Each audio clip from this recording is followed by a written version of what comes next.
We're so used to hearing stories of faith from the other side, right? After the struggle is over, when everything's been resolved. But what does it look like to live out your faith while you're still in it, while you're in the middle of prolonged suffering? Well, that's exactly what we're going to dive into with Psalm 31. It's a prayer that shows us how. The psalmist, David, just gets right to the heart of the pain with this image. I mean, wow, a broken vessel. It's that feeling of being used up, discarded, just completely devalued and forgotten. And this incredibly raw feeling, it's the starting point for one of the most honest prayers you'll find anywhere. So what's actually going on here to make him feel this way? See, Psalm 31 isn't about just one bad day. It's a prayer that kind of gathers all these complex, painful struggles of the heart into one single place. To really feel the weight of what David's praying, we have to understand the pressure he's under. I mean, just look at this. David is facing a storm from every direction. He's being wronged, people are twisting his words, his reputation is in tatters, and all of this is surrounded by betrayal. But this isn't just outside pressure, is it? It's creating a total internal crisis of fear, shame, and just sheer emotional exhaustion. And what's so powerful about this psalm is that it doesn't just jump to a happy ending. It shows us a faith that is being contested, a faith that has to literally fight to believe.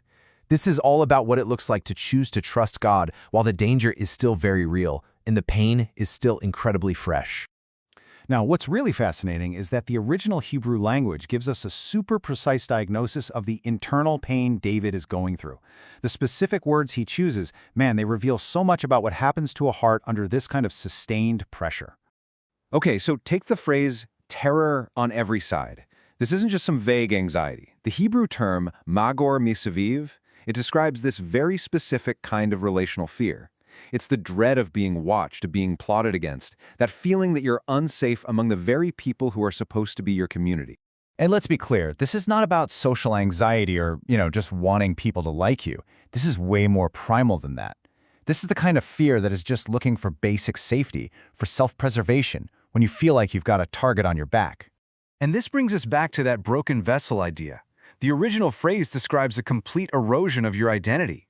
It's the feeling that you are literally becoming worthless, replaceable, and forgotten simply because of how other people are treating you. Your whole sense of self is being shattered. And what this reveals is this intense pressure we all feel to find our value in how others see us, right? So when they discard you, you start to believe that you are discardable. It's just a profound attack on your core identity. And then, finally, there's the exhaustion. When David says his life is spent with sorrow, the word he uses is yaga. This isn't just a bad day or a passing sadness. No, this is a deep, long-term depletion. It's what happens when you've been under constant pressure for a long, long time. It's a soul-deep weariness. But right in the middle of all this fear and shame and exhaustion, the psalm makes this dramatic turn. And it's not because his circumstances change. It's a pivotal choice. It's an act of the will that completely reorients everything. And here it is. But I trust in you, O Lord.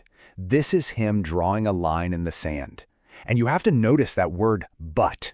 It stands in direct opposition to everything he just laid out. The feeling is dread, but the choice is trust. This contrast right here gets to the very heart of what this kind of trust is. David doesn't say, okay, now I feel safe, or hey, the injustice has stopped. He doesn't say the fear is gone. No, what he says is, my times are in your hand. He's deliberately changing his focus from his broken circumstances to God's sovereignty. Trust here is a decision, it's not a feeling. And the Hebrew word for trust, batach, it gives us this incredible physical picture.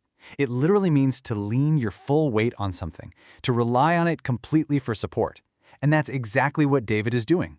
He is actively choosing to place the full weight of his brokenness, his fear, his exhaustion onto God. But this prayer, as intensely personal as it is actually pointing towards something so much bigger. It's building towards a much more profound story, a story that finds its ultimate, perfect fulfillment in Jesus Christ. Way back in verse 5, David cries out these words, "Into your hand I commit my spirit." Hundreds of years later, as Luke records in his gospel, these are the exact words Jesus speaks from the cross right before he dies. He is living out this very prayer in the most ultimate way imaginable. And when you stop and look at the parallels, it's just stunning. Jesus was betrayed by his closest friends, condemned by the authorities, publicly shamed and humiliated. He experienced the ultimate injustice, and in the face of all of it, he responded with perfect trust, entrusting himself completely to his Father. So what does that matter so much for us, right here, right now? It's because Christ perfectly fulfilled this prayer of trust. And because he did, our identity is no longer held hostage by our suffering. The final word on your story isn't what other people have done to you. It's what Christ has done for you. Because he entrusted himself perfectly, it means that when we face injustice, we are not abandoned. It means our worth is secure no matter how badly we've been betrayed. It means we can be absolutely sure that God's judgment will come, even if it feels delayed. And it means our life, even when it feels like it's crumbling, is ultimately held, not lost. So what Psalm 31 really shows us is this powerful truth. Real faith doesn't wait for the storm to pass. It doesn't wait to feel safe. It actively entrusts itself to a faithful God right in the middle of the fear. And that really leaves us with a challenging, personal question, doesn't it?